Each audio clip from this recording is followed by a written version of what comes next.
Yeah. This is the Legacy League. Tell me what will your legacy be? Yeah, yeah. Welcome, everybody, to the Week 5 post-game show here in Massachusetts. I'm your host, Owen Reed, alongside, which is basically my co-host at this point, John. Welcome. Today, we actually have a special guest on. The leader of the mob, we call him the mob boss, Sebastian Dilone, is here. What's up? We're going to talk about his game first, and then we're going to jump into some other games and a little bit of previews of next week and the rest of the season. So first, we want to talk about their 20-point win, their blowout win over the DTMB. They win 79-59, and the mob looked like they had this game in control all the way through. So I guess my first question to you, John, what did you see out here between the mob and DTMB that really put the mob over the edge over DTMB? Personally, I saw just everywhere around the court, you guys were sinking shots, especially in the first quarter. You guys had a couple of 3-point shots pretty consistently. And especially around the boards, you guys were dominating defensively and offensively. So I think that really led to you guys getting a massive lead from the beginning to the end of this game. So, And now to you, Sebastian, quick question. You guys went in with a game plan. What was the game plan to stop Ethan and allow your defense to really take over in this game?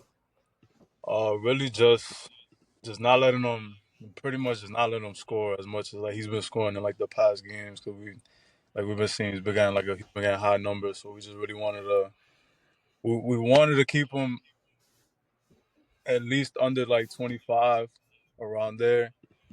We just wanted to make sure we make sure he doesn't hit no threes, doesn't really like have anything easy in the paint, and it worked pretty well. Yeah, the three specifically, he went 0 for 7, which, I mean, the way he's been playing these 4 other weeks, you wouldn't expect that from him. So how were you able to, as a team, not just you, stop him on the perimeter and ultimately stop the rest of this team too? Really just help defense. We really just wanted to focus on more so on him more than anything, because we knew he's gonna be the one to really like lead the offense. So really just help defense. Anytime he drove in, we made sure to have guys there. Anytime he went to put up a three, we made sure to keep a hand up or contest pretty much every three he put up. So. And then to you, John, the mob, their offense, not only was their defense great, but their offense was great. Touch on their offense and how they just made scoring look easy all night long. Well, I got to point out, DTMB has not a very big team compared to Mob, and I think you guys really forced your way into the rim and made sure to get those offensive rebounds and really bounce back and get some dunks, layups. Even though you guys are doing really well outside the line, shooting threes, I think you guys were looking for just using that size difference to really get in and score. Absolutely. And I'd say Sebastian alone, he had 21 rebounds. 10 of them were offensive. He would have had a double-double if he only had offensive rebounds. And I think, like you said, the size of the mob compared to DTMV played a huge role in this game. And ultimately, that's how mob was able to win. So now the mob, they advanced to 3-2 in the standings, and DTMB fall to 2-3. Going into that game, Sebastian, did you guys know that you were tied in the standings, and did that play a key role in wanting to win extra or win a little bit more? You know what I mean? Yeah, we went down like the power rankings with like the last, like taking 2 losses back to back in the last 2 weeks and close games. Like before anything, we just wanted to make sure we came out, got a win, and just made sure we made sure to let people know like we're like the 2 losses we took like back to back weeks, so we were we got caught slipping, but we're here, we're back, so yeah. All right, and next week you guys play the Immortals, which is a team that in the standings they're 1-4, but they got their first win and they're going to look to carry that momentum and beat you guys. What is going to be the key to make sure you stop all their momentum and dominate and get another win and move up in the standings again? Really just the same thing, the same plan we had with DTMB. Absolutely. Thank you, Sebastian. And now, John, we're going to move on to the next game here, which was a close one, actually. This one finished 68-62, and it is the Immortals that we're talking about. The Immortals get their first win of the year over the RI Wave. And Sebastian, you were there for a little bit. You saw a little bit of this game. What was something that just stood out to you during this game in general? Really, what stood out to me was really just the shots. That the shots weren't falling for our wave. Usually, they hit like a good amount of the shots. They weren't hitting them, and that could really take effect into like the game. It could really like change the game around. So really, that was really just it. Because the Mortals, they more so they usually play the same like every game. They make sure to get everybody involved. But like I said, the R wave they weren't really hitting shots, so the Mortals just seemed to like take advantage of that. Like you said, the Immortals, they get everybody involved. In fact, everybody who was there last night scored. So, John, the Immortals get their win. Show them some love. What did you see that you liked of the Immortals, and are they going to be able to carry it throughout the rest of the season? Yeah, I think Sebastian really said it best. They're really using their whole team, and especially Freddie Milligan and Casey Key. I remember saying actually in the first week, I said that Casey Key was a really big leader on the court for them, and also Kyle Wolf is also a leader for them. And Casey Key and Freddie Milligan were really hitting their shots, making sure to get rebounds and make sure to pass it out, look and capitalize on RI Wave missing those shots and getting it up court fast. So I think they did a really good job offensively, keeping up with RI Wave. Absolutely. And now the last couple of minutes of this game was very interesting. The RI Wave decided to foul immediately inside that 2 minute bubble and put the Immortals on the line, and they were able to close the gap a little bit. So, what did the Immortals have to do? I mean, they hit their free throws, but coming into that, were they expecting that? What did they need to do to avoid all these traps and all these fouls and really make this game not a sweat when it was a sweat, actually? Well, from what I saw, is that they were making sure to really pass it around, try to avoid those fouls, as hard as that is. Try to get the clock running, and time them out. So I think they did a good job of just keeping the ball moving and keeping the time going. Because easily they could have just gotten fouled and try to rack up a couple more points, but it wasn't really looking that way because since our wave was starting to come back. But I think they did a good job in that regard. And I remember saying it at the scorers table. They fouled Freddie Milligan twice in those final 2 minutes, and he went 3 for 4 on those final 2 minutes, which was definitely big for the Immortals and Yeah. able to get their win. And then I also want to show a little bit of love to Kyle Wolf. He's got the best floater in the league. He hits a bunch of floaters all week long, every week, and just want to show some love there because he's one of those people that once he gets inside, he throws a floater up, and it's almost guaranteed to fall. Cash every time. Now, Every time. Now we're going to jump to the third game where the Reapers, they get a blowout win over the Party Crashers. The Reapers are undefeated. Nobody's beaten this team. How did they stay perfect? I'll go to you first, Sebastian. If you were, oh wait, you weren't there. I apologize. We'll go to you, John. Sorry. I gotta really shout out Kevin Views. He put up 35 points. He had an 80% field goal percentage. He was just on fire that game. And Reapers, if you're ever at their games, they like to talk. They like to get in people's heads. Not even just that. They're a vocal team. They're calling out plays. They know what they want when they're going on offense, and they know what to do when they're going on defense. I think their communication was key during this game, and I think everybody on the team, was doing great offensively, and that's what they needed. And they built up a big league on the Party Crashers, and they made sure to try and minimize scoring from the rest of their team. Kevin Flynn and Nick Barry did their best. Kevin Flynn had 36 points, and Nick Barry had 26 points, but they were Reapers were just an unstoppable train for offense. So Yeah, if you look at the score by quarter, the Reapers really dominated that first half, and then the second half it kind of just turned into a track meet. And by that fourth quarter, it was just who could have a better highlight. So the the box score might not show you exactly how this game went, but it was dominant start to finish for the Reapers. And like you said, Kevin Views with 35, and the Reapers they had 5 players in double figures. So now my question to you, Sebastian. This team's undefeated. They're obviously on everybody's radar. What are you and the mob going to have to do to stop this team and hopefully take home a championship? Really, just hit. We're just gonna have to like hit our shots the next game we play them. Just hit our shots because I don't know if like we lost by one to them, and we didn't. We only lost by one, and that was probably like the worst game we've played. We weren't like nobody was really hitting shots. Had a lot of turnovers, and yeah, we lost by a free throw in a double overtime. But really just match their intensity because they you know how like they like to play on defense really intense. They play quick. They get up and down the court quick. They make a lot of shots. They're very physical. So really just come out the gate, want to run, match their intensity on defense, offense, and just make sure like make sure that they know like it's not gonna be the same like the second game around. Absolutely. That double overtime game was the first of its kind in legacy leagues. And like you said, you guys ended up with 15 turnovers that game. So cleaning up on that end will definitely hopefully see you guys in the win column.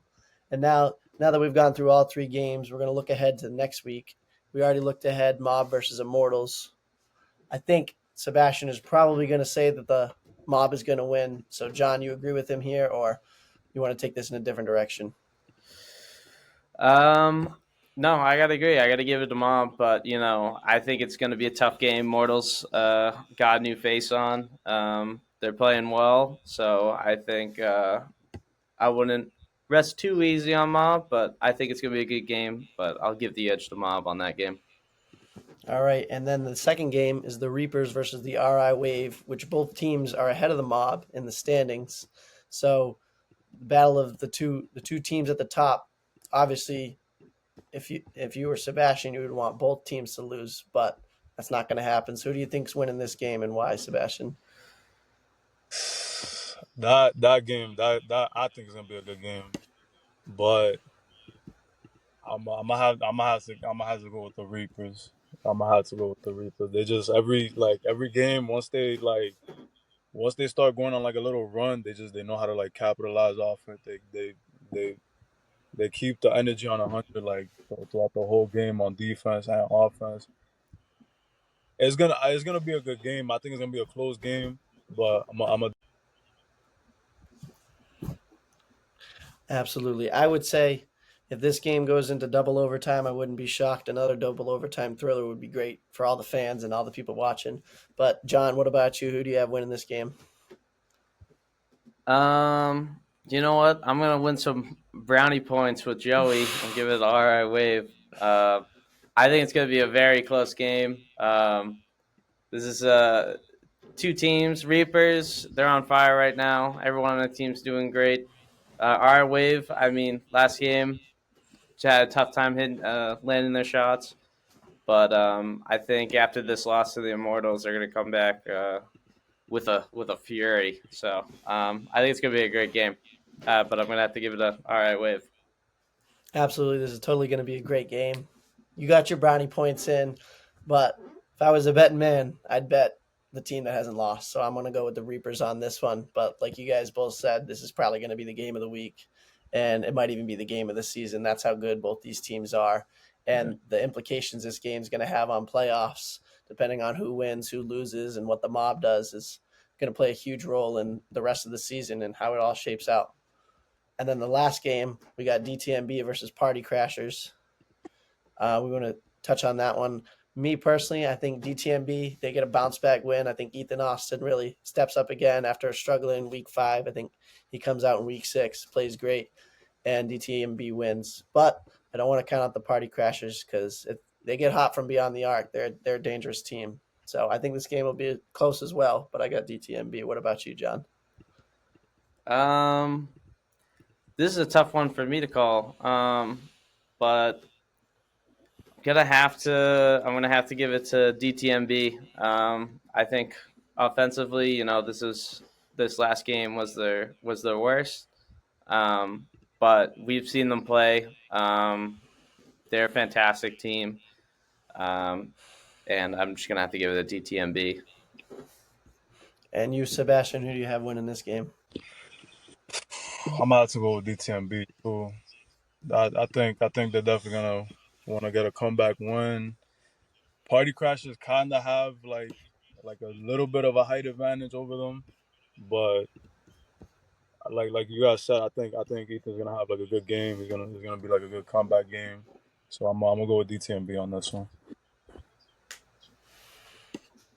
All right, and this last question, we don't have to go through every team, but we're more than halfway through the season, and players are really sticking out. Some teams are better than others, and we're looking at all stars. We're looking at MVP candidates, but I'm going to go through each team and get an all star snub from each of you. Obviously, the Mob, the only team with 2 players in the top 5 in scoring. So I feel like both Sebastian and Daquan Durham are definitely going to be in that all star game. But we'll start with the Mob. Who's the third guy on your team that you think is going to make the all star appearance? Third guy on my team. Damn, that's tough because I could put Fogel.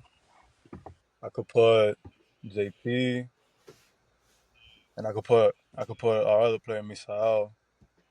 But I'll say the third person I say you could put would be Fogel, number 11. Yeah. Fogel, all right.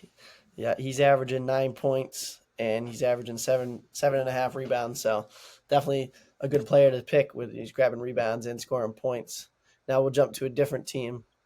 I like how you mentioned everybody on your team. Show some love to everybody. But now, John, we're going to go to the RI Wave. Who do you have from the RI Wave that's going to be an all-star this year that you think is going to be really exciting to watch come the all-star game? That's our Wave's got plenty of players, but I got to give it a Jared Hansen, number 4. He's come in clutch for them many times. He's super fun to watch. I think he's one of the top scorers in the league as well. I have to give it to Jared Hansen. I think he would be so awesome to have in the All Stars. Mm-hmm. Absolutely. I think Jared's definitely made the All-Star game before in the Rhode Island League, but it would be his first appearance in the All-Star game here in the Massachusetts League, and I'm sure he'd love the shutout. So my team, I'm going to go with the Party Crashers, and like everybody says, Kevin Flynn, he's definitely their guy, but I would also like to see Nick Barry in that All-Star game. If he gets hot from beyond the arc, he can just knock him down all day long and really run up the score in the All-Star game, and that's kind of what you want in a game like that, just everybody out there having fun. Now I'm going to send it back to you, Sebastian. I'll give you a little bit of an easier team. The team you just played, DTMB. Who do you got as their all-star? Oh, definitely Ethan Austin. Definitely Ethan Austin. And if not him, then I forget his name. It's Ethan, and then it's Is he number 3? Number 3. It's like the two best players. It's Ethan, and then it's the other guy. I can't remember his name right now. Number 5 is I think you're talking about Cole Sullivan. Yep. Him. Yeah, he definitely could make a chance at the All-Star game, and great player as well. And now we'll jump back to you, John. You're gonna have the Immortals. Who do you got from the Immortals that are gonna make the All-Star game? I have 2 players in mind. I talked about them earlier. I would say number 34, Freddie Milligan, and Casey Key. Between one of those 2, either one I think is a great all-star contender. They're great players. They put up for their team. I think as much as I want to say other players on their team, I think all around those 2 are who I'd want to see in the All-Stars. Absolutely. And now the last team, the Reapers, I'm going to give you 2. Kevin Views, I think if he's not in there, that thing is rigged. So Kevin Views is definitely going to be in there, but I'm also going to show some love to Jay Sean Edwards. This week, he only scored 14, but he's one of those guys that gets a bunch of rebounds and a bunch of dunks, and I think that in an All-Star game would be absolutely fun. Now, one more thing before we go. Sorry, Sebastian, I hate to do this to you, but Terrence Gallo with one of the best dunks of the year so far. It's definitely going to be on the top plays. What was going through your head on that one? He went. All right, so like he went for a dunk. I think about like 2-3 plays before, and he takes off from like a step within like the free throw line. So on that one, like I went up. Like I didn't jump as high as I thought I should have, but I went up.